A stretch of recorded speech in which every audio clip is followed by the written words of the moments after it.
Bonjour à tous. Paris est en hausse encore ce matin, plus 0,3%. On est nettement au-dessus des 4600 points.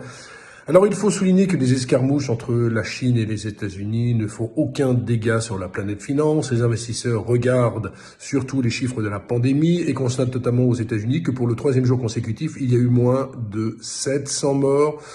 Ce qui veut dire qu'on devrait bientôt vaincre la pandémie. Beaucoup d'études vont dans ce sens et donc les investisseurs espèrent une reprise en V de l'économie. C'est pour cela qu'ils achètent massivement des actions. Le plan de sauvetage de l'automobile voulu par Emmanuel Macron de l'ordre de 8 milliards d'euros est bien apprécié.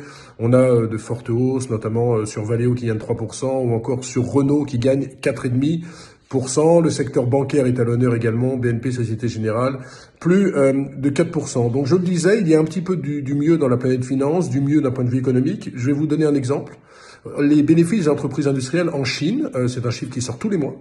Il était à moins 34,5 au mois de mars, il est simplement à moins 4,3% en avril. De même, le Conference Board, on est aux États-Unis, c'est un indice de confiance du consommateur qui est très vu par les investisseurs. Il était à 86,6 le mois dernier contre 85,7 le mois d'avant. Ce qui veut dire qu'il y a un semblant de mieux et qu'on ne regarde pas du tout les mauvaises nouvelles. Les mauvaises nouvelles, il y en a encore beaucoup. La faillite de la LATAM, c'est une énorme compagnie aérienne d'Amérique du Sud. Hertz également aux États-Unis, Chapter 11, c'est-à-dire on est en faillite. Donc bref, on ne regarde pas du tout ces mauvaises nouvelles et on continue à acheter des actions.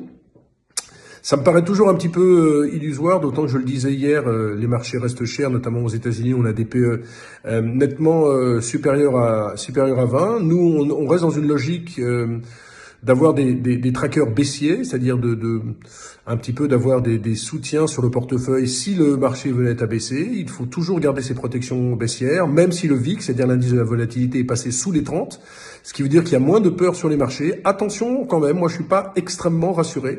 Je pense toujours qu'on devrait avoir cette fameuse consolidation et que les marchés sont beaucoup trop optimistes. Très bonne journée à tous.